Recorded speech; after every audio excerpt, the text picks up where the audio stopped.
ঝটপট এইভাবে কাবলি ছোলার এই রেসিপিটি বানাও আর খেয়ে বলো যে খেতে কেমন হয়েছে। বন্ধুরা গুড মর্নিং। আজকে একটু আমি অন্যরকম করে ছোলে বাটোরা বানাচ্ছি। তোমরা দেখো, এখানে আমি একটু ছোলা ভিজা নিয়েছি, আগের দিন রাতে ভিজিয়ে রেখেছিলাম। আর একটা গোটা আলু, একটা গোটা পেঁয়াজ, একটা টমেটো, একটা আদার টুকরো, একটা রসুন, 6-7টা আমন্ড, 6-7টা কাজু আর 2টো শুকনো লঙ্কা। এই যে আমার এখানে আমি জল বসিয়ে দিয়েছি, জলটা ফুটছে। এখানে আমি একটু লবণ আর এগুলো দিয়ে বসিয়ে দেব। যে প্রেসার কুকারে আমি জলটা আগেই বসিয়ে দিয়েছি, এর মধ্যে আমি পরিমাণ মতো যে লবণটা দিয়ে দিলাম, যদি লাগে পরে দেখে আমি লবণ আবার দেব। আর এগুলো সব আমি প্রেসারে দিয়ে দিচ্ছি, 2টো সিটি দিয়ে দেখাচ্ছি।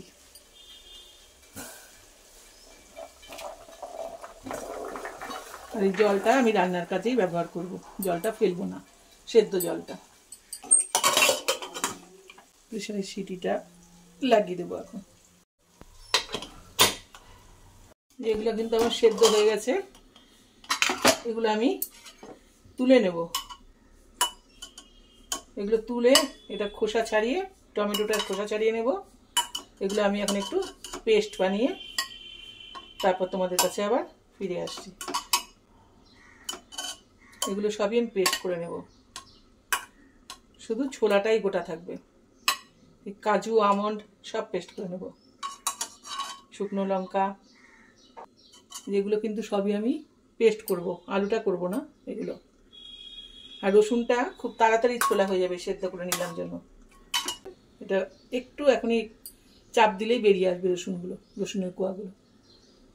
এরপর আমি এগুলো পেস্ট করে নিয়ে ফিরে আসছি। আমি কিন্তু এই জলগুলো কিন্তু ফেলে দেব না, এগুলো রান্নার কাজে ব্যবহার করব। এটা পরিমাণ মতো জল দেবে। এর মধ্যে কিন্তু সমস্ত মশলার ফ্লেভারগুলো রয়েছে।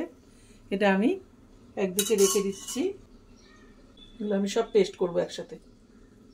একটু চাপ দিলেই বেরিয়ে আসছে। আর টমেটোটাও তাই, এই খোসাটা আমি একটু ছাড়িয়ে নিচ্ছি, পিষে নিয়ে আবার ফিরে আসছি। এরকম আমি সব ছাড়িয়ে নিয়েছি। রসুনটা সেদ্ধ করে নিলে কিন্তু ছুলতে একদম অল্প, খুব সামান্য সময় লাগে। এগুলো আমি এখন দেখো খুব সামান্য সময় লাগে, এগুলো ছুলে নিয়েছি। এগুলো এখন পেস্ট বানিয়ে নেব।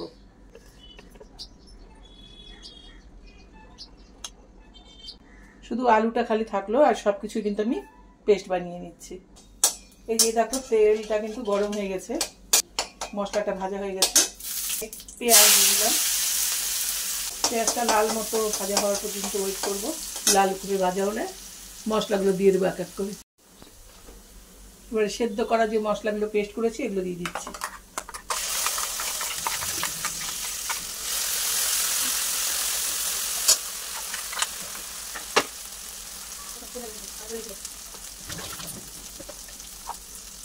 একটু ধনে গুঁড়ো, 1/2 চামচ জিরে গুঁড়ো, একটু কাশ্মীরি লঙ্কার গুঁড়ো, আর একটু হলুদ।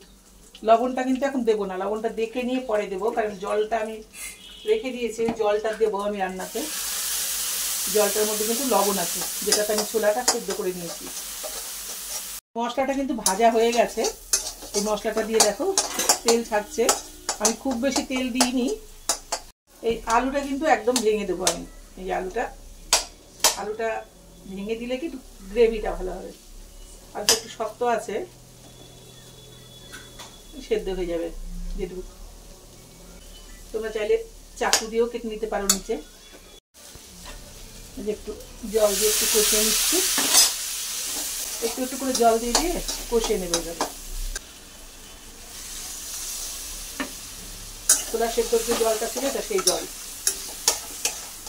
এই যে জল দিয়ে 5 মিনিটের জন্য আমি ঢেকে দিচ্ছি। লবণটাও দেখে নিচ্ছি।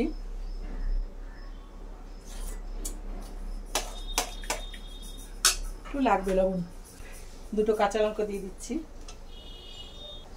লবণটা কম হয়েছে, আমি একটু লবণ যোগ করছি। সেই জন্য আমি চিনিটা দিয়ে দিচ্ছি। সেদ্ধ না হওয়া পর্যন্ত কিন্তু চিনি দেওয়া যাবে না। এই চিনিটা দিয়ে দিলে কিন্তু ছোলা সেদ্ধ হবে না।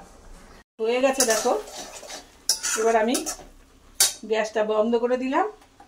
আর এই যে কস্তুরি মেথি যেটা আমি রেখেছিলাম ওটা আমি ছাকনায় করে একটু ধুয়ে নিয়েছি। অনেকে দেখি না ধুয়ে দেয়, কিন্তু আমার ঠিক বাজার থেকে কেনা জিনিস পছন্দ হয় না শুকনো।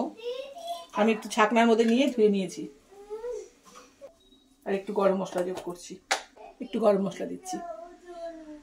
আমি কিন্তু এক্সট্রা কোনো মশলা এখানে যোগ করিনি। আমার কাবলি ছোলার নতুন একটা প্রিপারেশন। এবার আমি পাত্রে ঢেলে তোমাদেরকে দেখাচ্ছি। আমার এই ছোলার নতুন রেসিপিটা রেডি। আমি একটু টেস্ট করে বলছি কেমন হয়েছে। ভাই খাবে একটু?